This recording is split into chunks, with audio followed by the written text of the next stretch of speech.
Hey, welcome back to Become a Calm Mama. I'm your host. I'm Darlene Childress. I'm a life and parenting coach, and it's that time of year again. There's new backpacks, new teachers, new routines, and I want to do something with you today before we get into any of the logistics of the new school year. I want to help you set an intention for the school year because most of us jump straight into schedules and rules and to-do lists and we skip the part that actually determines how the year feels and how it goes for us. So today's episode is all about setting your family's intention for this school year, starting with your mindset and your goals before you start with all the logistics. Now, this can be kind of hard because once we get to the end of the summer and the school year starts, a lot of us are really tired. We just came off of a summer that required a lot of camps to coordinate, kids to entertain, our own work to keep up with. And now here we go, right into a whole new set of demands, right? Homework, activities, carpools, forms to sign. And it's tempting to just put your head down and get through it. But I want you to know if you don't decide on purpose how you want this school year to feel, the year will just happen to you. And the years go by really fast, and you're going to end up reacting the whole time instead of sort of steering the ship for yourself. And I don't think that that's actually less effort. It actually feels harder when you don't have power or intention over your life. Reacting is more exhausting than spending 20 minutes now with me getting clear about what you actually want. So that's the invitation today. A little bit of upfront thinking that's going to pay all year long as you go through this year. So, what am I even talking about, right? I'm talking about mindset, I'm talking about intention.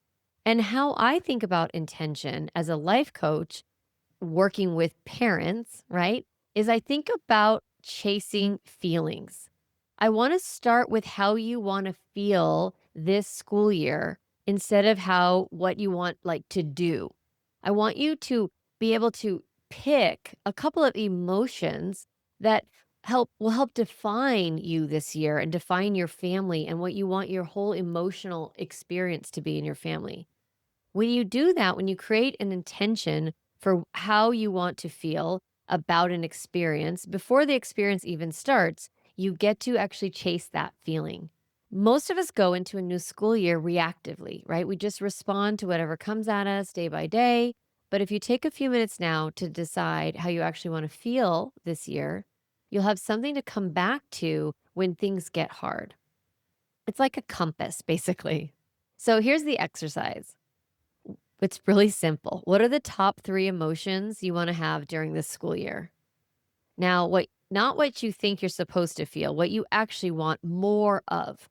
So, common ones that moms pick, like, they wanna feel more calm, they wanna feel more connected, they wanna feel more confident, they wanna have more peace or ease, they wanna have more gratitude, they wanna feel more content, they wanna have more clarity.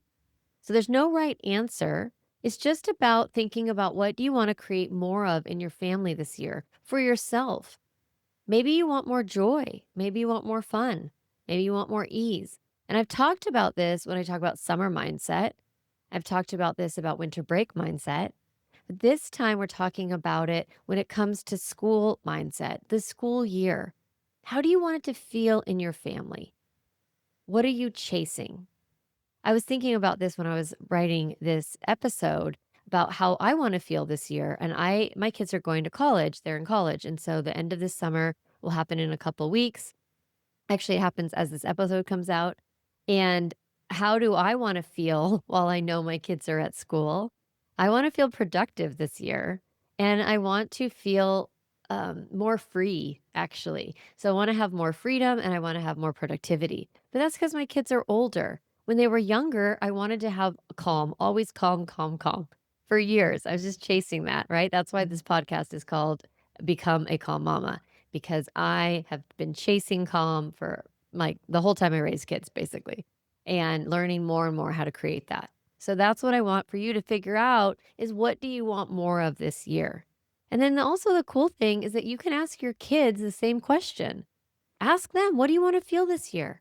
You might be surprised by their answers, and it might give you sort of clarity about how you want to guide them or coach them this year. And when things start to go sideways, you can check in with each other. And so you can say, like, how's it going? Are you feeling more confident? Like you said, you wanted to be more confident. And, how's that going? Or if they're struggling with something and they said they wanted to build more confidence, you can talk about it. You say, this is what confidence looks like. It looks like overcoming hard moments and building belief in yourself that you can manage it and handle it. So, this homework assignment that you are struggling with, or this project, or this new coach, or this new whatever, if you want to feel confident, we have to struggle and get through to the other side. And that's where the confidence is. It's on the other side of this, this handout that you're trying to do. So, it's really helpful information to find out what your kids are chasing and what feelings they want to feel. And it also just gives them the concept that you get to feel on purpose. Like you get to be intentional about your feelings. And how that works is your thoughts create your feelings. So if I want to feel more free in my life, I need to be thinking thoughts like, I get to do what I want. I have a lot of free time right now, and that's great, and I'm enjoying this, and I love this, instead of feeling a little bit depressed or sad or meaningless or purposeless because I don't know what to do with my kids being at college, right? So for you, I want you to believe that peace is possible, calm is inevitable, calm starts with me. Whatever thoughts that you need to think will help you chase the feelings that you want to feel. So okay, now I want to talk a little bit about goals. And I want us to think about goals in these three areas of our lives.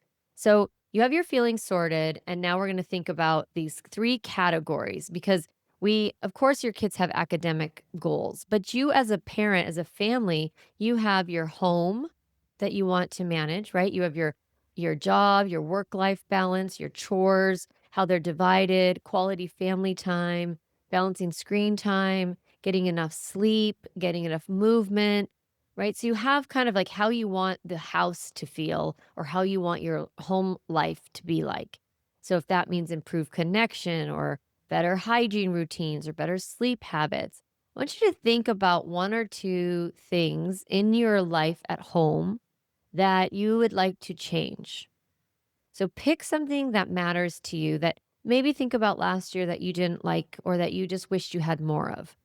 And if it's like dialing in sleep, dial in sleep. If it's dialing diet, say, I want to dial in diet. If it's dialing in your own self care and like creating more work life balance or home balance, then say, okay, that's what I want. I want to create more time for myself. I want to create more equity in my partnership with the person I co parent with, whether that's your partner, your spouse, whoever it is. Deciding, yes, I want to change the way that we structure our family life, and I want to give that person more responsibility. So I want you to think about a goal in your personal, like home life, and that you want to prioritize. Then I want you to think about an academic goal for your kids, right? So in general, it can be hard to figure out what our kids need to work on, right? But because they feel like they have to work on everything. Yeah.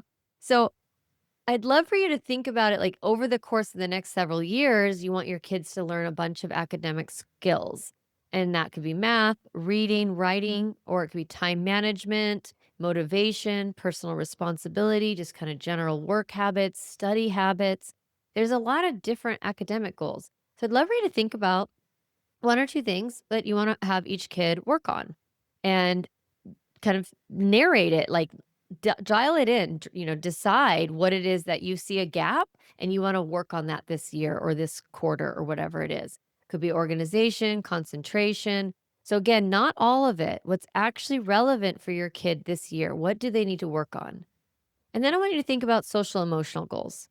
So, do you want your kid to build self awareness, like recognizing their emotion, self management, expressing their emotion in ways that work, social awareness, maintaining and building relationships, self agency, setting, pursuing goals, resiliency, bouncing back from setbacks?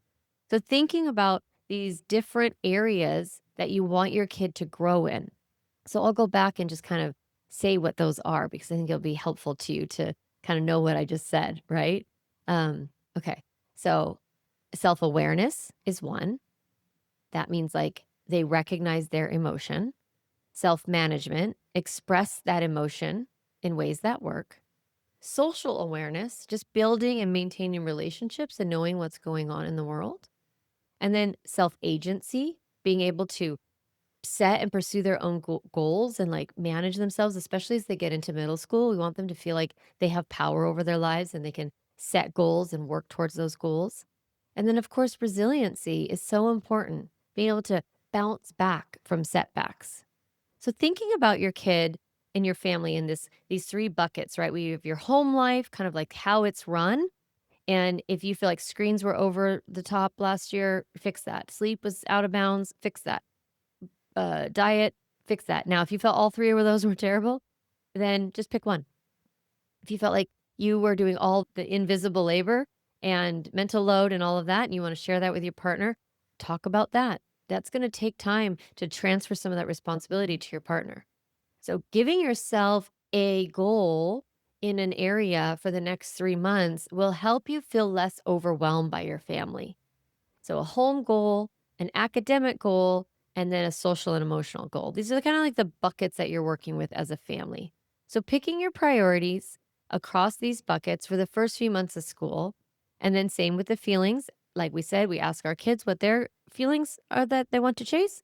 I want you to also ask your kids what they want to focus on. What's one thing around the house you'd like to improve? What's one thing in your academics you'd like to improve? What's one thing socially or emotionally you want to improve? You can just ask them that. They're going, what's social and emotional? And then you can give them examples like managing your feelings or managing your friendships, things like that. So, again, you might be surprised. It's so interesting to ask your kids these questions to find out what they want to work on. And what a gift as a 9-year old to be asked, what do you want to work on? Right? What is it that you are interested in learning about or growing? So let me give you some down to earth practical examples, concrete examples, because picking your goals can feel kind of abstract until you see it in action. Okay. So say you've got a family where mornings have been chaotic and everyone's frazzled by 7:45. And your home goal this year might be peace and harmony, specifically around mornings.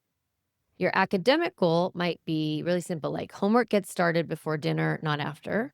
And then your social emotional goal for your kid might be resiliency because you noticed last year that they fell apart at the first sign of a hard math problem.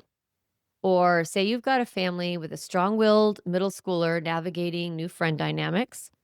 So your home goal might be improve connection, carving out even 15 minutes a day of real conversation. Your academic goal might be organization because backpacks and planners have been a disaster. And then your social emotional goal might be self management, helping them find better ways to express frustration than shutting down or snapping.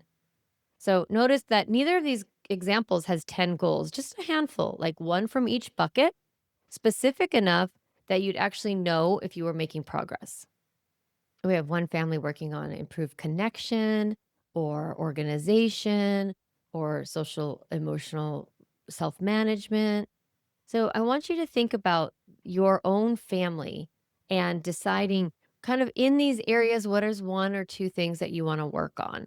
Again, this isn't to like add homework to your list of things to do because I know you already have a lot going on.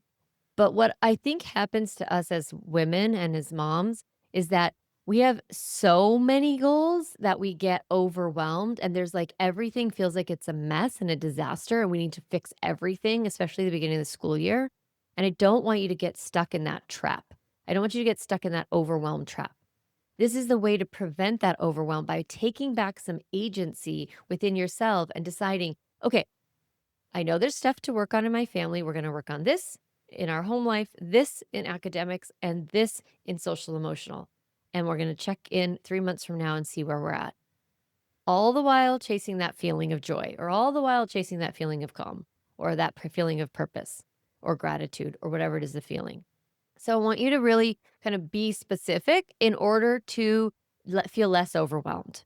That's actually my goal is always to help you feel less overwhelmed, not more. So I'm not trying to make like another thing you have to do as a parent. You're already doing this in your mind, but it's vague and it's hard to catch and there's too much going on. So we're kind of being specific in order to feel more, it to have more power, to feel more empowered. Now, of course, your goals are going to collide with reality. So here's something I want you to know. Like, there's going to be days when you can't satisfy what the teacher or the school wants from your kid while also honoring the rhythm that works for your family. So your goals and the school's goals might genuinely be in conflict. That's okay. That's normal. In those moments, it's not about trying to do everything, it's prioritizing. When you're overwhelmed, when there's too much on the list and your kid is in the middle of big feelings, pause.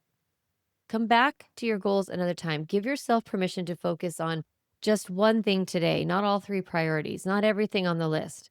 Just the one thing that matters most right now, which is here's an example. It's 7 p.m., homework isn't done, your kid is exhausted and starting to unravel, bedtime is approaching. The school's goal is homework completion, but your goal tonight might be connection and sleep. You're allowed to decide that tonight sleep wins over finishing this worksheet. That's not you failing the school's expectations. That's you prioritizing on purpose based on what you decided mattered back when you were thinking clearly. So I really want you to feel like you have a lot of permission and power over your life and prioritizing what is the right thing for your family at a certain time. So, one last thing, this isn't a one time exercise that you do in August and then forget. Like, there's a value in naming your feelings and goals.